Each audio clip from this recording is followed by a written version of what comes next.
L'opposition est faite pour enlever le président Ouattara au pouvoir. L'opposition ne peut pas. Il faut que l'opposition comprenne. Aujourd'hui, là, tu ne peux pas enlever le président Ouattara. Vous postez des vidéos, nous on chicote roquette. Vous postez des vidéos, nous on chicote roquette. Ama Bonyama de votre. Quand tu regardes moi-même ma tête là, je ressens que rien paix. Champion, roquette il faut tolo et rete même. Ouais. Il n'y a pas l'armée. Hein, champion, il n'y a pas l'armée. Allez-y. Ça fait combien d'années au pouvoir? Ça fait combien d'années au pouvoir? Ça crie. On maîtrise tout le monde. Champion. Ça fait 15 ans que vous êtes là. C'est des vrais guerriers qui ont pris la tête tout du le pouvoir. monde, voilà. Vous savez. La Côte d'Ivoire n'avait pas. Bonjour à tous, voilà. On m'envoie cette vidéo là et on me demande ce que je pense. Voyez-vous, c'est une analyse que j'avais déjà faite. Ce monsieur, pour moi, il fait une analyse tellement claire et nette. Elle est très limpide. Et ça devrait interpeller tout le monde. Quand on parle d'unité, les gens pensent qu'ils ont une voix autre que celle des unes pour enlever Alassane Ouattara.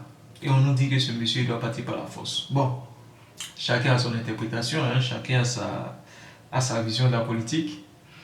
Mais nous, on pense qu'il y a une voie autre que celle-là pour se débarrasser de ce régime-là. Voilà pourquoi est-ce qu'on demande l'ouverture de la RLE et l'inscription de certains candidats afin qu'on puisse participer tous à l'élection présidentielle 2025 et que le meilleur l'emporte. Maintenant, pour revenir un peu sur ce qu'il est en train de dire, c'est tellement net et pour moi, c'est ce qui est. Il dépeint ici la réalité des choses. Quand je disais que le RHDP aujourd'hui a basé tout son pouvoir sur l'armée de Côte d'Ivoire, les gens pensent que je m'amuse. Les gens voient ça en une rigolade pas possible. Les gens pensent même pouvoir détourner cette armée-là. Mais regardez un peu la composition de l'armée de Côte d'Ivoire. Et j'aimerais aussi attirer votre attention sur les recrutements actuellement qui se font, c'est-à-dire les concours d'entrée à la police, à la gendarmerie, etc. Vous verrez qu'en période électorale, là, ils vont plus maximiser leurs parents du Nord.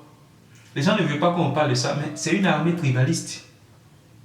C'est une armée majoritairement dominée des Nord, des fils du Nord. Et l'armée de Côte d'Ivoire aujourd'hui a un peu ce couvert de la rébellion parce que la majeure partie des membres de la rébellion aujourd'hui ont été intégrés dans l'armée de Côte d'Ivoire, que ce soit la gendarmerie, la police. Ils sont intégrés dans l'armée régulière de Côte d'Ivoire. Donc c'est tout à fait normal. Voyez-vous un petit policier, un gendarme, qui est dans l'armée de Côte d'Ivoire, qui est du Nord, qui sait très bien qu'il doit son intégration, pas par le biais de ses qualités, de ses compétences, mais par le biais d'une certaine opposition ou bien de leur pouvoir. Et par népotisme, il a intégré l'armée. Donc lui, il se dit qu'il est au service du pouvoir en place, il n'est pas au service de la République.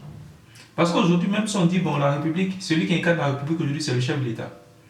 Donc il se dit qu'il est au service non seulement de la République, mais aussi de ses parents du Nord. Et c'est ce qu'on essaie de leur faire entendre au nord du pays, que nous, si on perd le pouvoir, on ne sait pas à quel moment on va revenir, les gens vont vouloir se venger. Mais ils mettent toute la population du Nord dans un cocon de peur, de crainte.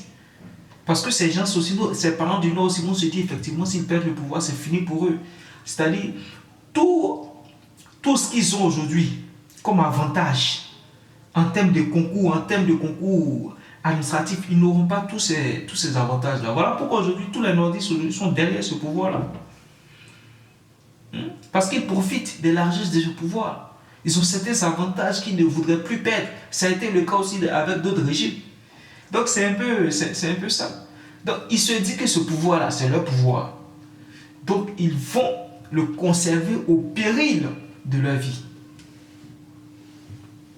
Ne soyons donc pas étonnés de ce qu'il est en train de dire. Et je vois des gens qui sont très tagués, la PLCC même là. PLCC même c'est pour eux. PLCC là, c'est pour eux. Donc vous taguez qui? Vous allez taguer qui? Gendarmerie nationale. Apollo là, c'est pour eux. Ah, peut-être la police. Police aussi, vous allez taguer ça. Kouyaté là, vous ne savez pas que c'est pour eux. Ah, taguez autre chose. En tout cas, mon frère, moi je te donne 10 sur 10 en termes d'analyse. Tu as tout dit.